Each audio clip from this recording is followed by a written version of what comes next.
الحمد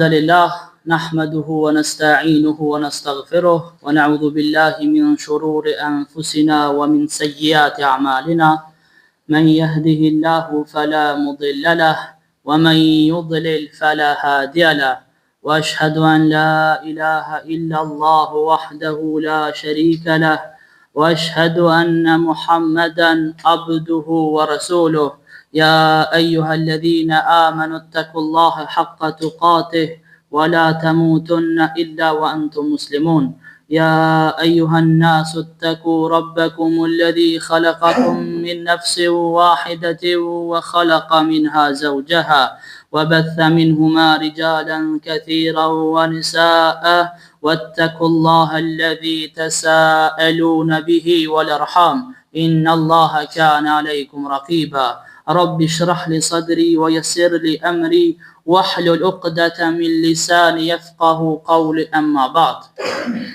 Me të vërtet lavdërime dhe falënderimet i takojnë vetëm Allahut. Ata e falenderojmë dhe vetëm prej tij ndihmë dhe falë kërkojmë.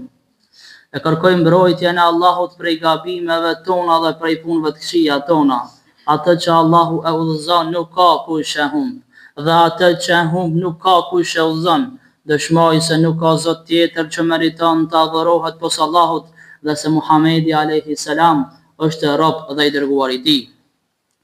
Sot është një ditë e veçantë për mua, sepse me lejen e Allahut subhanahu wa taala edhe me mëshirën e Tina po e mbaj ligjëratën time të parë javore. Elhamdulillah, falënderimi tek Allahut, kemi mbajtur ligjëratën Ramazan çdo ditë. Mirë, po prej sotit inshallah çdo të diele pas namazit të yacis do të fillojmë edhe me ligjërata javore. E kemi plan që të ligjërojmë mbi temën historinë e pejgamberëve në Kur'an.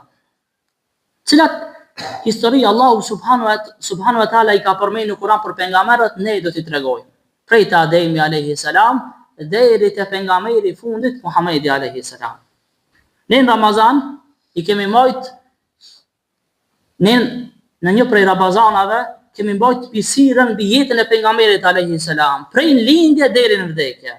Ndërsa tash do të fillojna me pejgambert Allahut subhanahu wa taala, prej te Ademi alayhi salam. Qëllimi jon në këto ligjërata është mu afru te Allahu subhanahu wa taala, me fitu kënaqësinë e Allahut subhanahu wa taala. Që ja kujtojmë njëri tjetrit të mirën, ta këshillojmë njëri tjetrin, se kështu e ka muslimani. Kur ta shani të keqet e vëllaut i tina, e ul, e këshillon me fjalë të mira, me fjalë të bukura. Çashtu që na ka mësuar Allahu dhe çashtu që na ka mësuar pejgamberi alayhi salam. Ud'u ila sabili rabbik, thënë rrugë të Allahut bil hikma, me urtësi dhe me këshilla të mira dhe me këshilla të bukura. Allahu thot në Kur'an: "Fadhakkir fa inna dhikra tanfa'ul mu'minin." Përkujto se përkujtimi i bën dobi besimtarëve. Na ndodh që ndonjë sen e dim, ama s'na kujtohet, ka nevojë dikush me na rikujton neve, ka dikush me na këshillon neve, më thon mos e gabimi, mos kthej rrugën e Zotit, mos e keni me bëni punë të keqe. E na jena për mi përkujtu njerëzit, për mi këshillu njerëzit drejt rrugës së Allahut subhanahu wa taala. Shpresoj që ky fillim të jetë i bereqetshëm dhe i suksesshëm, që me reflektu në zemrat e juve, s'parë në zemrën time, pastaj edhe në zemrat e juve.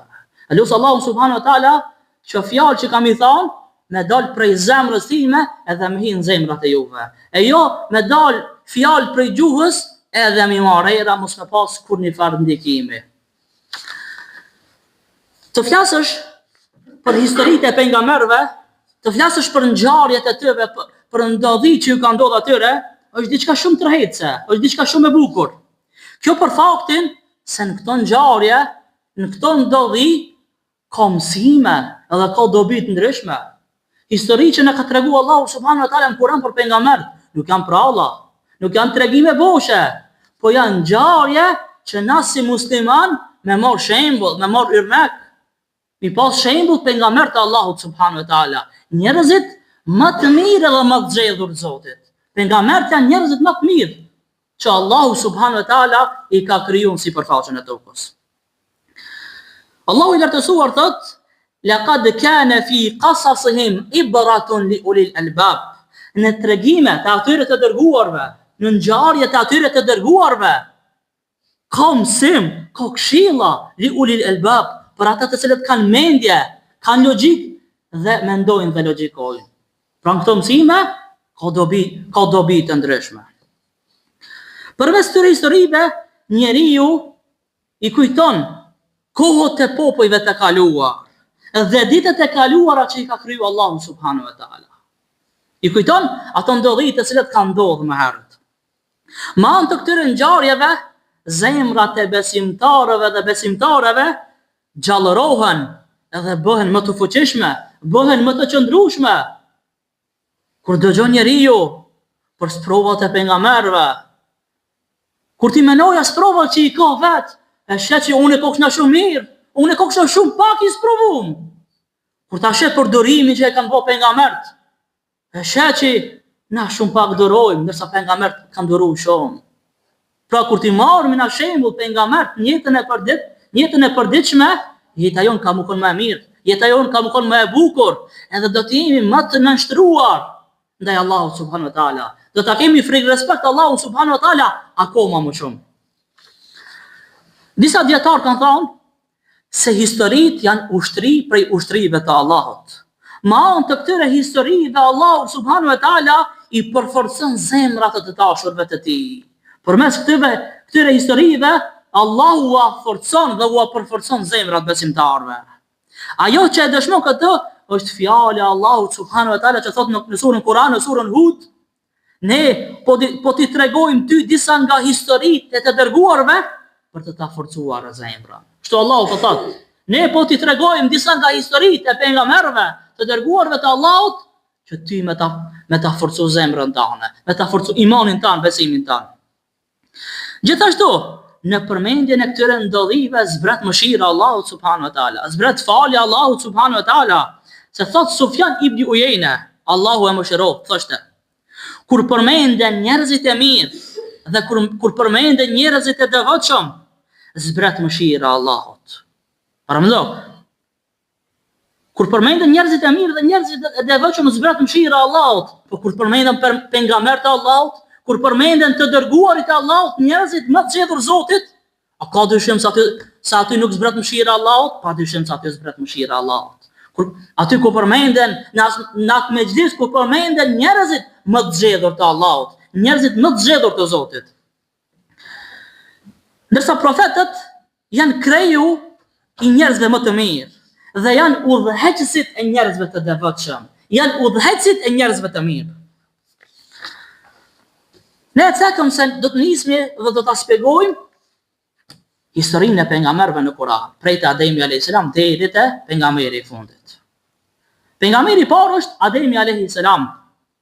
Allahu i madhëruar kur flet për krijimin e Ademit alayhis salam në surën Bekara thot: "Wa idh qala rabbuka lil malaikati inni ja'ilun fil ardi khalifa." قالوا أتجعل فيها من يفسد فيها ويسفك الدماء ونحن نسبح بحمدك ونقدس لك قال إني أعلم ما لا تعلمون. Kur Zoti ju tha melekëve të tij, unë do të krijoj një zëvendës, një halife në tokë. E ka për qëllim për Ademin alayhis salam. Ata thanë, a do të vësh atje dikë që do të bëj çrregullime, që do të bëj fesad në tokë? Ndërkohë thoj melaçet që ne ty të madhërojmë, të lavdërojmë dhe të lartësojmë ashtu siç takon tyje. Kështu pi thoj melaçet, melajket e Zotit, Allahu subhanahu wa taala. Dorsa Allahu pi thot: qala inni a'lamu ma la ta'lamun. Thot Zoti pi thot melajkeve, unë e di atë që ju nuk e dini. Unë di diçka që ju nuk e dini. Allahu po na tregon për vlerën e madhe që e ka njerëzimi, për vlerën e madhe që e ka njeriu te Allahu subhanahu wa taala. Kur kjo krijesë përmendet tek melaçet e Zotit, te melekët, atëherë i rritet akoma vlera akoma më shumë. Kështu filloi krijimi i Ademit alayhis salam. Allahu i madhruar po a bën me dije melekëve krijesave të tij më të ndershme, të cilat nuk e thejnë urdhrin e Allahut asnjëherë se do ta bëni zëvendës në tokë. Do ta krijoni halife në tokë, njeriu, krijesën e parë Ademin alayhis salam. Allahu po tregon melekëve të tij. Kush janë melekët? Melekët janë krijesa që Allahu subhanahu wa taala i ka kriju. Vetëm e adhuru Allahu subhanahu wa taala edhe mi çon në vend urdhrat e Zotit. Ato asnjëherë nuk e kundërshtojnë urdhrin e Allahut. Wa yaf'aluna ma yu'marun. Dhe e bajnë e veprojnë atë të cilën urdhërohen prej anës Allahu subhanahu wa taala. Melekët janë krijesa të pagabueshme. Me dallim të njeriu i cili është gabimtar. Mirë po melekët e kanë vetëm cilësinë e të mirës, e të barit mirë. E kanë cilësinë vetëm të vepruarit atë që thot Allahu subhanahu wa taala. Nësa njeriu e ka cilësinë edhe të keqes edhe të mirës. Njeriu për me bëni të mirë, s'parherë do të me luftu të keqen. Do të me luftu epshin e tina, kanjën e tina, dëshirën e tina, për me bë pastaj një vepër të mirë dhe me zbaton një urdhër të Allahut subhanahu wa taala. Prandaj njerëzit janë më të mirë se melekët e Allahut subhanahu wa taala. Se njerëzit do të me poshtë njerë të keqen për me bë të mirën, ndërsa melekët janë të krijuar vetëm me bë mirë, vetëm me zbatu urdhrin e Allahut subhanahu wa taala, vetëm me adhuru dhe me lartësu Allahun subhanahu wa taala. Thot Allahu në Kur'an: يا أيها الذين آمنوا قوا أنفسكم وأهليكم نارا وقودها الناس والحجارة عليها ملائكة غلاظ شداد لا يعصون الله ما أمرهم ويفعلون ما يؤمرون. Thot Allahu në Kur'an: O ju të cilët keni besuar, ku anfusakum wa ahlikum nara, thot ruajini vetën edhe familjen tuaj prej zjarmit të xhenemit, lënë djegës e të cilët janë njerëzit dhe gurët. Lënë djegës e të cilët janë njerëzit dhe gurët. Dhe thot atë zjarin, e mbikëqyrin, me lek të dheftet të ashpër, që nuk e kundërshtojnë Allahun për atë dhe e pranojnë, e veprojnë atë të cilën janë të urdhëruar. Pra melekët nuk e kundërshtojnë urdhrin e Allahut asnjëherë, vetëm se e veprojnë atë të cilën e ka urdhëruar Allahu subhanahu wa taala. Si e ditën melekët se kjo lloj krijese, se njeriu do të bën fesad në tokë, se do të del gjak në tokë, se do të bën çrregullim në tokë. Gjinët janë krijesat që Allahu subhanahu wa taala i ka kriju para njeriut. Pra, melekët edhe gjinët janë krijesa që Allahu subhanahu wa taala i ka krijuar para se me kriju njeriun, para se me kriju Ademin alayhi salam. Si shtojnë Ibn Abbasi, Ibn Omer radiallahu anhuma dhe ulema djetarë të selefëve, se gjinët, para se me kriju Ademin a.s. Allahu subhanahu wa ta'ala, gjinët kanë bë fesad në tokë, gjinët kanë bë çrregullime në tokë, ku Allahu subhanahu wa ta'ala ka dërguar melek për t'i luftuar gjinët, edhe për t'i shpartalluar ato. Tani melekët po bojnë analogji, po bojnë krahasim, që nëse Allahu subhanahu wa ta'ala ka me kriju Ademin a.s. Ademi a.s. dhe pastarës e tina njerëzit do të bëjnë fesad dhe çrregullime sikur se gjinët. Për atë arsye menduan ashtu melekët, duke i krahasu njerëzit, duke krahasu Ademin a.s. dhe pastarës e Ademit a.s. me gjinët të cilët kanë bërë fesad dhe çrregullime në tokë. Allahu subhanahu wa taala ju tha se unë e di atë të cilën ju nuk e dini, ju tha melekëve. Për thot, unë e di atë që ju nuk e dini, për shkak se do të bëjnë çrregullime në tokë, që do të bëjnë fesad në tokë, do të delin gjak dhe do të bëjnë krime të ndryshme. Gjithashtu thot, do të ketë prej njerëzve që do të bëjnë fesad, krime, do të bëjnë këqija. Po ka me pas edhe njerëz që kanë madhuru Allahun subhanahu wa taala. Ka me pas njerëz që janë njerëz të zgjedhur të Allahut, ka me pas pejgamber, ka me pas siddiqin të besueshëm dhe të sinqertë si Abu Bekri radiallahu anhu. Ka me pas shahida të cilët do të luftojnë rrugën e Allahut. Ka me pas asketa dhe zahida të cilët punojnë vetëm për ahiret edhe vetëm për botën tjetër.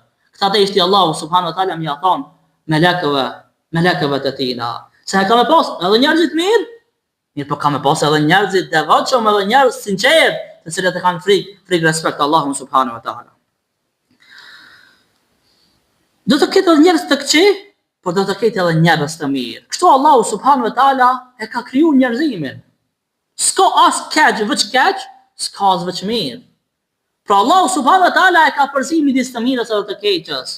Kështu njerëzit edhe gabojnë, edhe e mëkatojnë Allahun subhanahu wa taala, edhe bajnë vepra të mira. E kanë edhe cilësinë të mirës, e të vepruarit mirë, e kanë edhe cilësinë të keqës, e të vepruarit keq. Po dihet se kjo është gjithmonë, edhe kështu do të jetë deri kiamet, se ata të mirë do të jenë pak. Njerëzit e devotshëm janë pak, njerëzit e zgjedhur të Zotit janë pak, ndërsa kriminalët, çrregulluesit që bajnë çrregullime në tokë, që bajnë kaos në tokë, ato janë shumë. Mirë po fundi tyre, fundi i zullumçarëve, fundi i njerëzve të prishur, është zjarmi i xhenemit.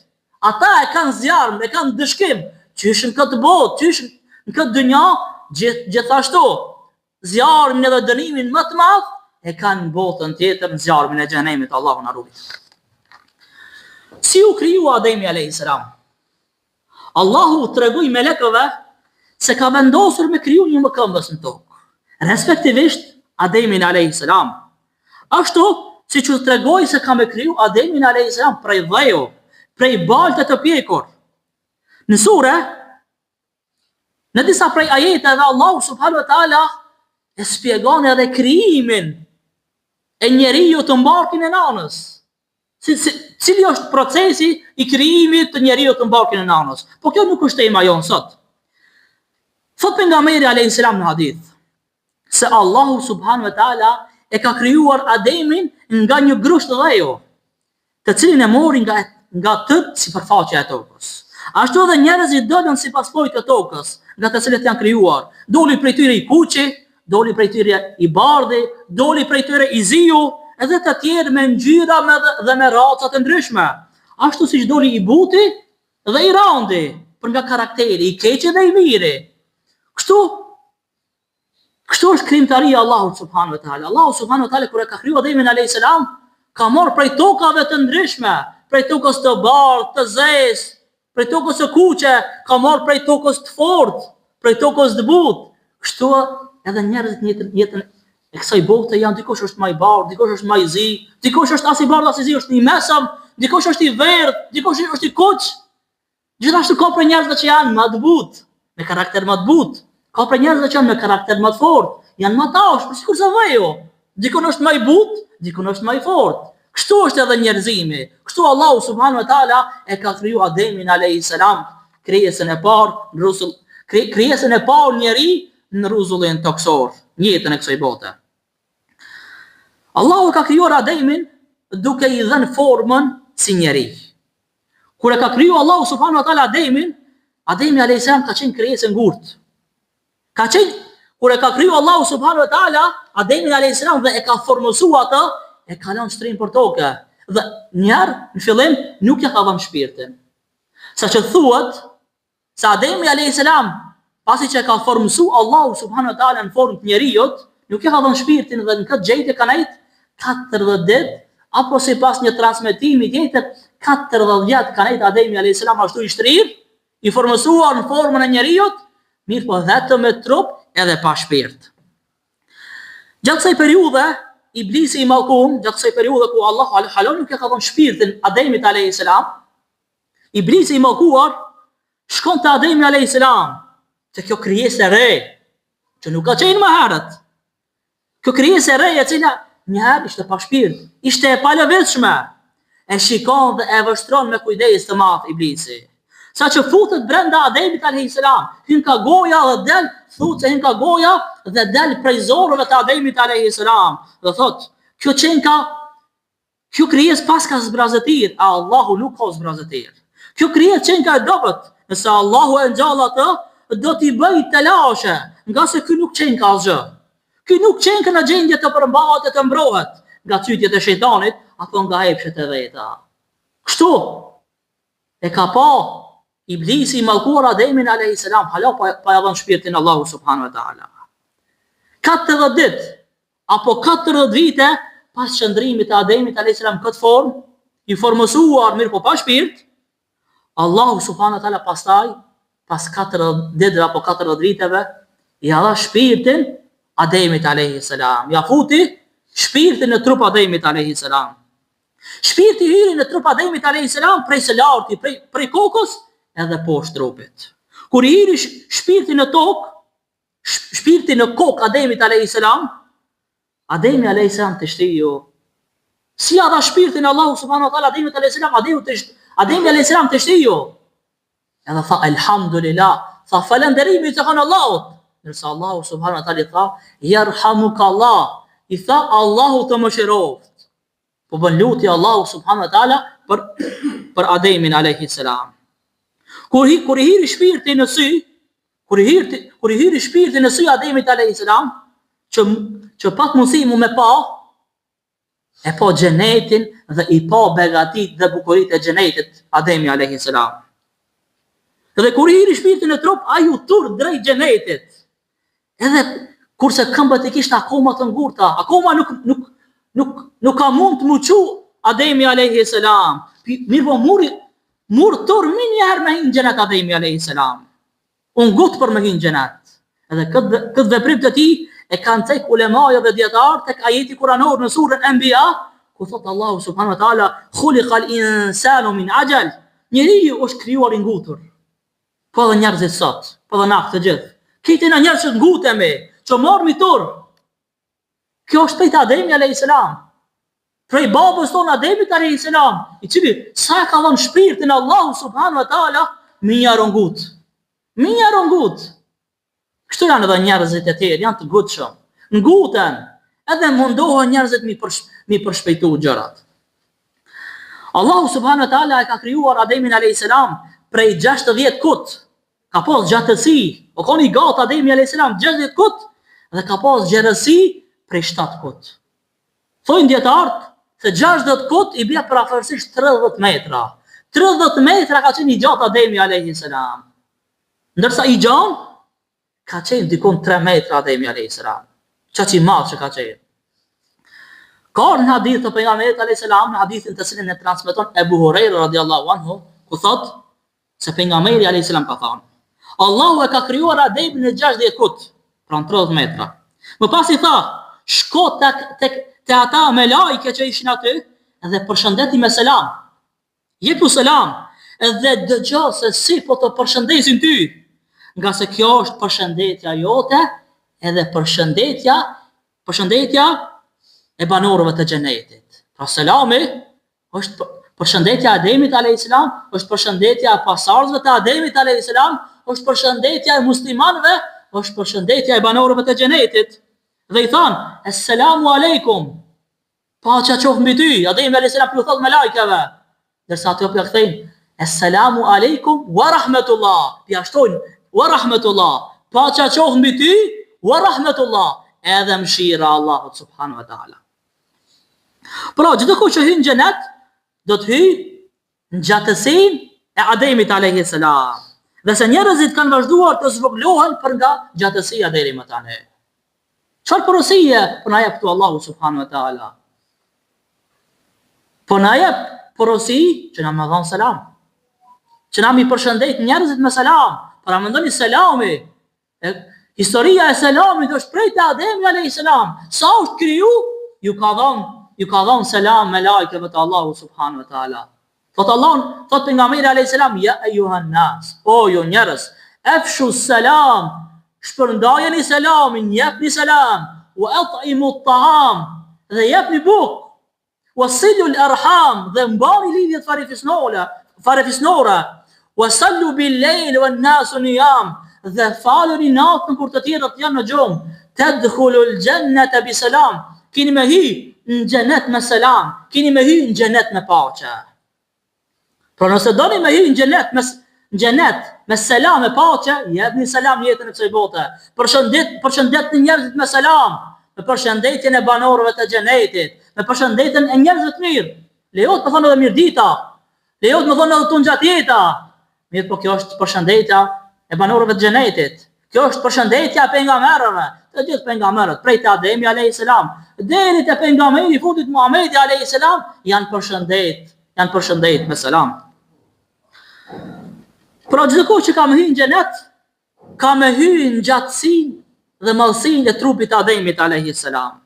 Edhe njerëz prej të Ademi alayhis salam dhe deri tash kanë shku të zvoglu. Para më Ademi alayhis salam ka qenë 30 metra, ndërsa tu zvoglu njerëzit, tu zvoglu tash mesatari është 1.7 apo 1.8 metra o gjatësia e një njeriu. Prej 30 metra ka ra 1.6, 1.7 apo 1.8 metra njerëzimi. Mesatarja e njerëzimit. Pse është quajtur Ademi alayhis salam me emrin Adem?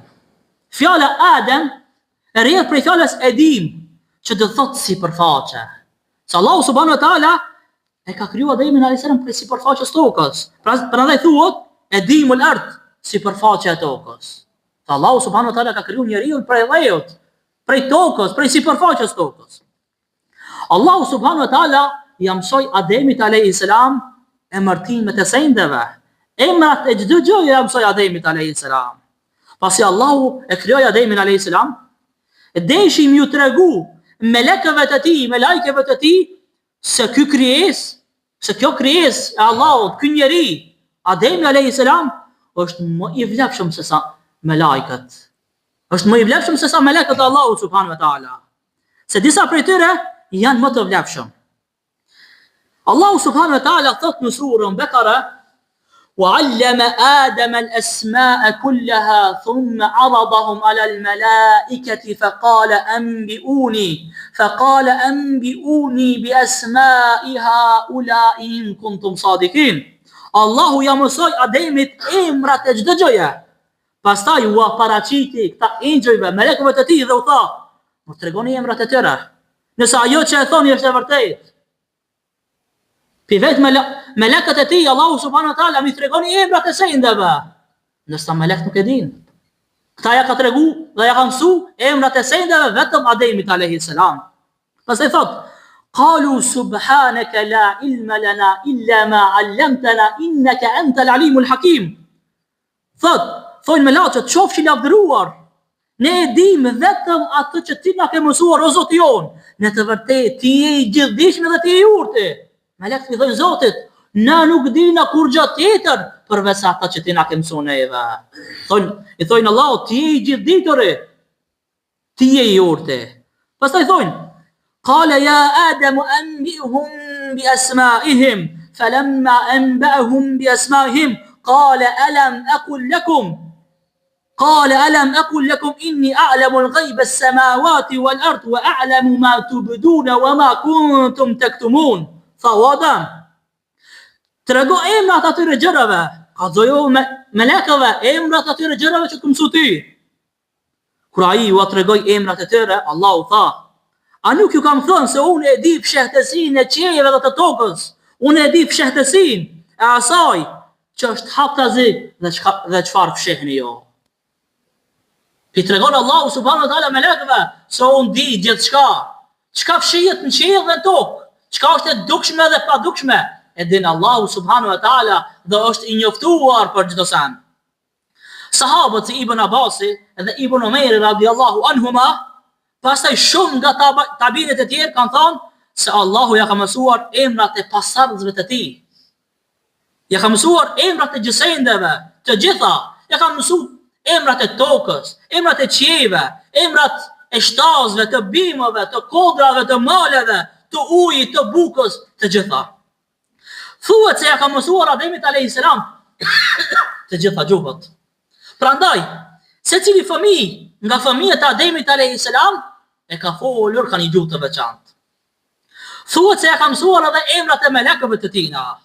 Thuhet se ja ka mësuar edhe emrat e pasardhësve të tij, edhe të pasardhësve të melekëve. Urdhri i Allahut për melekët që t'i binë sejdë Ademit alayhis salam.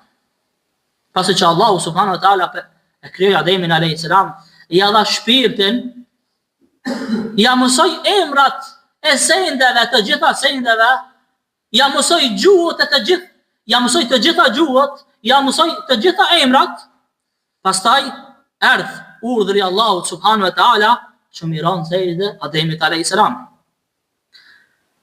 Allahu subhanahu wa taala e ka përmendur në Kur'an ku ka thënë: "Wa idh qulna lil malaikati isjudu li Adama fasajadu illa iblisa aba wastakbara wa kana min al-kafirin." Faqat Allahu kur ju tha melekëve për rolën e sejdë para Ademit, bini sejdë Ademit, ata u përolën illa iblis aba wastakbar, përveç iblisit i cili nuk deshti, u tregua mendje madh dhe u bë prej jo besimtarëve. U bë prej atyre që e mohoi Allahu subhanahu wa taala, e mohoi urdhrin e Allahut subhanahu wa taala.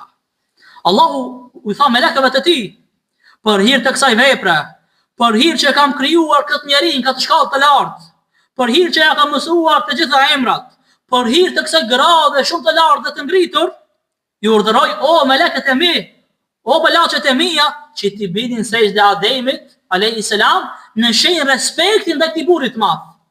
Ky adhurim ishte vetëm për Allahun, ishte zbatim i urdhrit të Allahut subhanahu wa taala. Allahu i urdhëroi të gjithë melekët, të gjithë melekët që miron sejdë Ademit alayhis salam, nuk i ra, të gjithë i ran në sejdë përveç Ademit alayhis salam, i cili u bë mendje madh edhe dol prej mëshirës së Allahut subhanahu wa taala dhe u bë prej jo besimtarëve, u bë prej mohuesve. Forma e kësaj sejdë dhe kësaj përulje ishte sikur se sejdja jon edhe përulja jon që e bëjmë Allahu subhanahu wa taala në sejdë, bim sejdë dhe e vendosim ballin sejdë. Dhe kështu e madhrojmë Allahun subhanahu wa taala. Nuk duhet harrohet fakti se kjo sejdë nuk ishte sejdë adhurimi që madhroi Ademin alayhis salam, jo, për shkak të nderit edhe për shkak të respektit që e kishte Allahu subhanahu wa taala ndaj krijesës së parë, ndaj Ademit alayhis salam. Për atë arsye është thënë se Ademi alayhis salam është vendosur para melekëve sikur se ne që i drejtohemi kiblës, i drejtohemi Qabës. Na i drejtohemi Qabës, mirë po nuk adhurojmë Qabën. Ajo është vetëm drejtimi jonë, është kibla jonë. Nuk adhurojmë Qabën, po adhurojmë Allahun subhanahu wa taala. Kështu të gjithë i ran sejdë përveç iblisit i cili u bë prej mendje mdhenjve. Thuhet se qëllimi i këtë sejdë është thjesht nështrimi ndaj Ademit. Pra, nështrojeni këtij njeriu dhe pranojeni vlerën dhe gradën e lartë që ja ka dhënë unë. Sa Allahu subhanahu wa taala e krijoi Ademin alayhis salam dhe i dha shkallë të lartë dhe gradë të lartë te Allahu subhanahu wa taala. Pa shkallë dhe gradë të lartë para Allahu subhanahu wa taala. Fjalët e Allahut ata u përulën. Na jep të kuptojmë se melekët e Allahut me njëherë e vepruan atë të cilën e urdhëroi Allahu subhanahu wa taala. Me njëherë, sa dha urdhër Allahu subhanahu wa taala miron sejdë Ademit, të gjithë me njëherë i ran sejdë Ademit alayhis salam. Ulemat pastaj kanë diskutuar në lidhje me këtë temë. A thua kjo sejdë ka qenë vetëm për Ademin alayhis salam? A do të lejohet edhe njerëzit që të vinë pas Ademit alayhis salam miron sejdë dikujt në për respekt? Kjo ka qenë deri në kohën e pejgamberit alayhis salam. Ka qenë e lejuar që njeriu miron sejdë dikujt për respekt. Mirë po prej kohës pejgamberit alayhis salam është ndaluar kjo gjë. Pra është haram, është ndaluar që dikush një njeri miron sejdë në shenjë respekti ndaj krijesës tjetër, ndaj njeriu tjetër. Nëse i bën sejdë për respekt, kjo është haram, kjo është ndaluar. Nëse i bën sejdë për adhurim, kjo shirk që të ndjerë prej feja. Cili është argumenti që prej kohës së pejgamberit alayhis salam nuk lejohet një gjë e tillë? Thot pejgamberi alayhis salam në hadith: po të kisha urdhëruar dikë që t'i bëj sejdë dikujt, do ta kisha urdhëruar gruan që t'i bëj sejdë burrit të saj. Pra t'i shkon e lejuar, t'i shkon halal, që dikush na miron sejdë, e kisha urdhëru gruan që miron sejdë Ademit, që miron sejdë gruaja burrit të saj. Do të thonë, për respektet të madh që do të më pas gruaja ndaj burrit të saj, po thot pejgamberi alayhis salam, sikur të kisha qenë e lejuar, do ta kisha urdhëru që miron sejdë atina. Pra gruaja do të ketë respekt të madh ndaj burrit. Edhe burri duhet të ketë respekt të madh ndaj gruas tina. Se gruaja ka hak edhe ka të drejta dhe obligime ndaj burrit. Mirë po është edhe kundërta. Është edhe kundërta. Kjo është reciproke. Kjo është e dyanshme. Kush është iblisi? Dhe është iblisi nga melajket. Është iblisi nga melekët e Zotit. Të gjithë i ranë sejdë, me përjashtim të iblisit, me përjashtim të drejqit të madh, të shejtanit të madh. Ai refuzoi dhe u mbajt më i madh. U bë jo besimtar për shkak të mendje madhësisë që kishte. Ata u përulën përveç iblisit, i cili nuk deshi, u tregua mendje madh të Allahu dhe u bë jo besimtar, u bë mohues. Pra, kjo cilësi shumë e keqe e mendje madhësisë, përveç se është haram, përveç se është ndaluar, mundet me çu njeriu deri në kufër dhe deri në shirk. Kjo cilësi e keqe e mendje madhësisë mundet me çu njeriu që me mohu Allahun subhanahu wa taala. Kjo cilësi e keqe mundet me çu njeriu që mos me zbatu urdhrin e Allahut subhanahu wa taala. Mendje madhësia është një sëmundje e zemrës dhe është një cilësi shumë e ligë dhe një cilësi shumë e çortuar. Sot plot nga njerëzit përshkruan me këtë cilësi. Plot për njerëzve janë mendjemdhënj, janë arrogant, ndërsa kjo është prej mëkateve më të mëdha ndaj Allahut subhanahu wa taala. Disa nga të parët tonë kanë thënë se gjunahu i parë, i cili ju ka bë Allahut, ka qenë nga mendje madhësia. Pse shejtani nuk i ran sejdë Ademit alayhis salam? Nga mendje madhësia. Pra thonë dietarët se kjo është sendi i parë, mendje madhësia që ka ra sebeb që njeriu mi mëkatu edhe mi bë gjuna Allahut subhanahu wa taala. Kur ju tham engjëjve, përulën në sejdë para Ademit, ata u përulën para iblisit, i cili nuk deshi dhe u tregua mendje madh.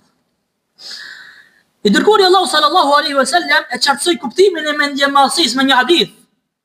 Hadithin të cilin e transmeton Ibn Mesudi, ku thot nuk do të hyjë, thot pejgamberi alayhis salam, nuk do të hyjë në xhenet ai person i cili ka sa një grimc mendje madhësie. Pranoj, jo më ka mendje madh i madh.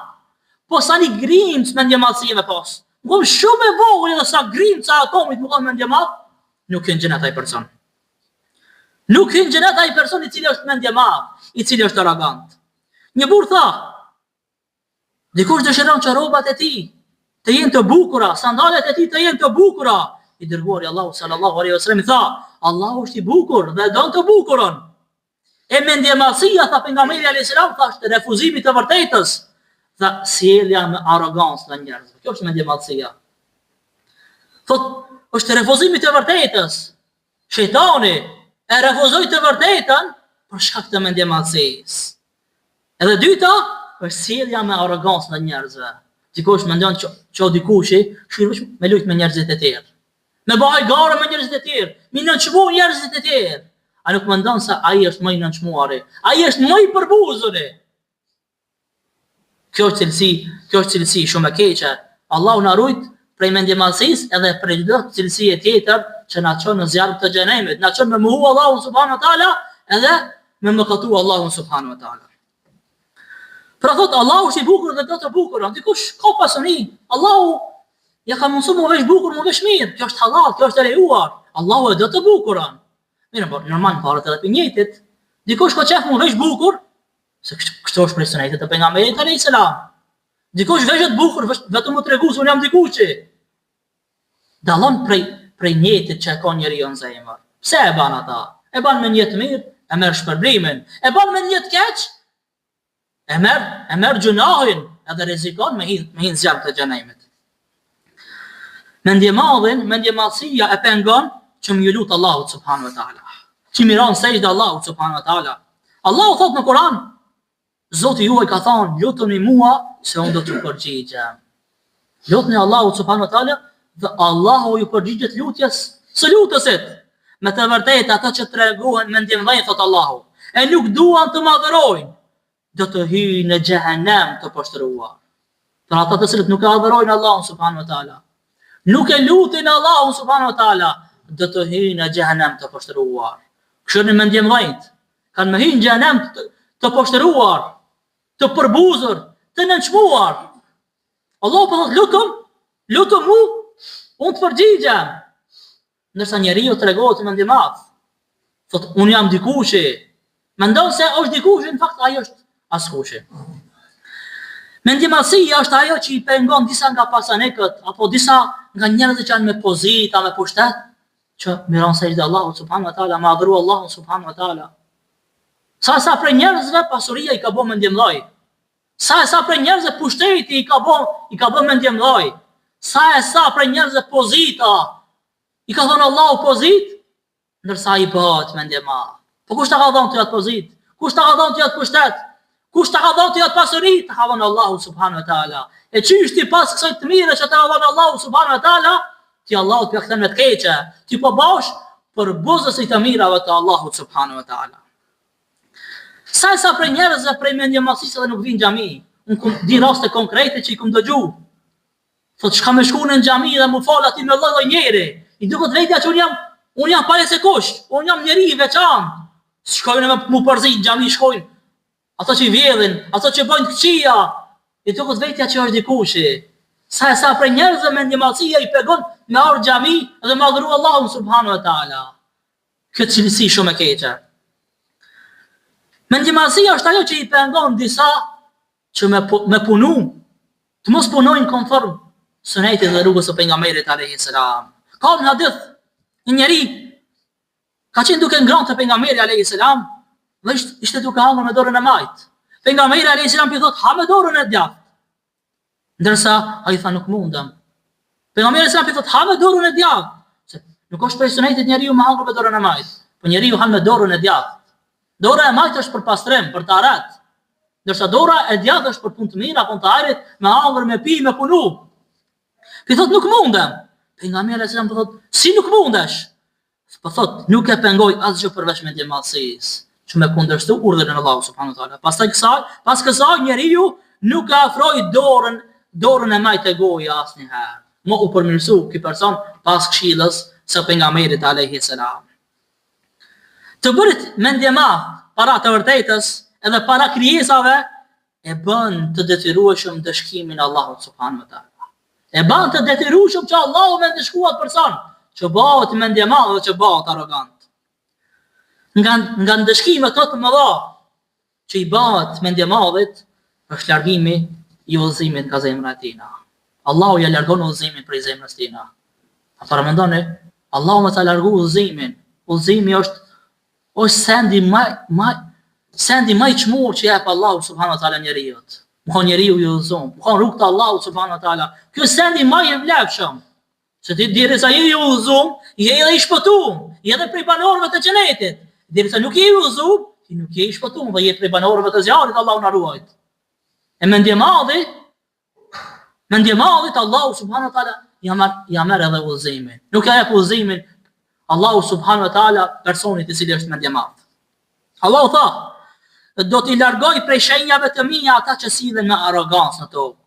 Thot Allahu kështu u avulos Allahu zemrën e mohuesve. Kështu Allahu ja avulos zemrën disa prej jo besimtarëve. Kurse në librat e hadithit ka ardhur hadithi pejgamberit alayhis salam, transmetohet hadithi pejgamberit alayhis salam i cili thot, në ditën e gjykimit mendjemëllaj do të grumbullohen e do të mlidhen për të bërë sa një grimcë e vogël, ku poshtërimi do t'i rrethon ata nga të gjitha anët. Mendjemëllajt që janë bën mendjemëllaj jetën e kësaj bote, janë bën arrogant jetën e kësaj bote. Allahu kam i zvoglu botën tjetër dhe kam i bërë sa një grimcë, ku do t'i kaplon poshtërimi nga të gjitha anët. Do t'i kaplon nënçmimi dhe përbuzja në të gjitha anët. Kjo është gjendja e mendjemëllajve në botën tjetër. Kjo cilësi e keqe që na do të më marrë besim të gjithë.